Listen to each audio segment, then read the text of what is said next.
फतेह करनी है, दिल्ली की 7 सीटों पर अब जो ईपीएस की बात करेगा वो दिल्ली पर राज करेगा। मनोज, ईपीएस के लिए आप लोगों का आगे क्या प्लान है?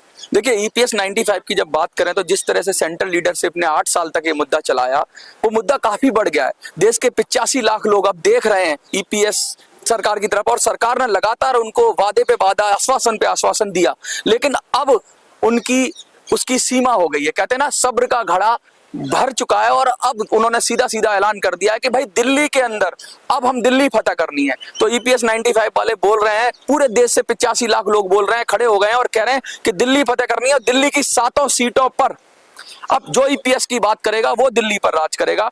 ये सारी बात हो रही है और सरकार सुन नहीं रही है। ये कंडीशन क्यों पैदा हुई कि अब लोगों को ईपीएस के मुद्दे को लेकर चुनाव में उतरना पड़ा? देखिए, सरकार ने जब 1995 में स्कीम लाई थी तो सरकार ने लगातार लोगों को यह भरोसा दिया था कि आपको बहुत अच्छी पेंशन मिलेगी। आज पेंशन कितनी मिल रही है? 750 रुपए, 800 रुपए, 900 रुपए, इतनी पेंशन मिल रही है। और इस पेंशन से क्या होगा? इस पेंशन से आप डाटा और आटा कुछ भी नहीं खरीद सकते।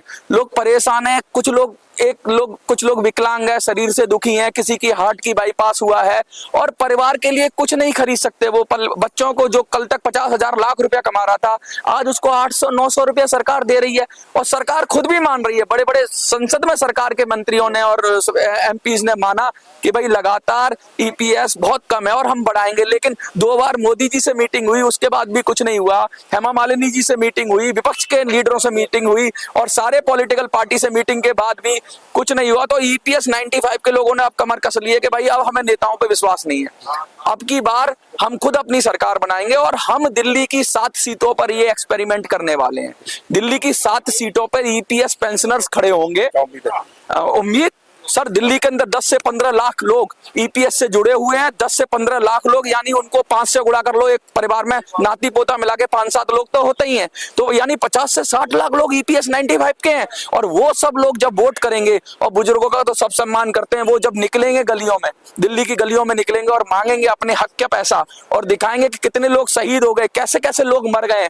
जब ये लोग दिखाएंगे इसको तो सैलाब आ जाएगा सर दिल्ली के अंदर, और दिल्ली उस सैलाब में बह जाएगी। ईपीएस 95 के लोग आने ही वाले हैं, वो दिल्ली के अंदर छा जाएंगे।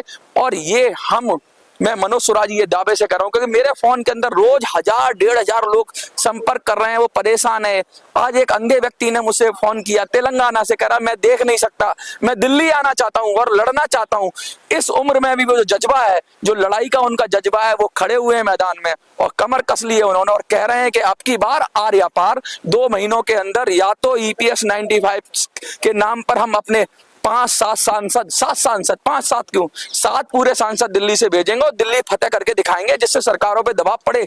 और फिर हम मांग करेंगे 7 सांसद जब हमारे बन जाएंगे तो हमें श्रम मंत्रालय दो, और फिर श्रम मंत्रालय जब हमें मिल जाएगा तो श्रम मंत्री जब हमारा एमपी बनेगा, तब हम ईपीएस के अंदर जो फॉर्मूला है जिसके अंदर पेंशन गड़बड़ निकलती है, उस फॉर्मूले को सीधा कर देंगे, उस फॉर्मूले को ठोक पीट कर सीधा कर देंगे। यही हमारी ताकत है और यही हमारी शक्ति है। और इसीलिए आज ईपीएस 95 के लोग तैयार हैं दिल्ली के लिए, और दिल्ली कूच करने को तैयार हैं। अब ये देखना होगा कि कितनी संख्या में कूच करते हैं। आप जैसी बड़ी मीडिया अगर जी दिखाएगी इसको, तो मुझे लगता है ये लाखों करोड़ों लोगों तक पहुंच जाएगी, क्योंकि जी न्यूज है ना, करोड़ों का चैनल है। अगर जी न्यूज पे आ गया तो आपका बहुत बहुत धन्यवाद। मैं तो आपसे रिक्वेस्ट करता हूं, हाथ जोड़ के विनती करता हूं कि प्लीज इसे दिखाइए और इसे चलाइए और लोगों की बात सरकार तक पहुंचाइए और लोगों तक पहुंचाइए।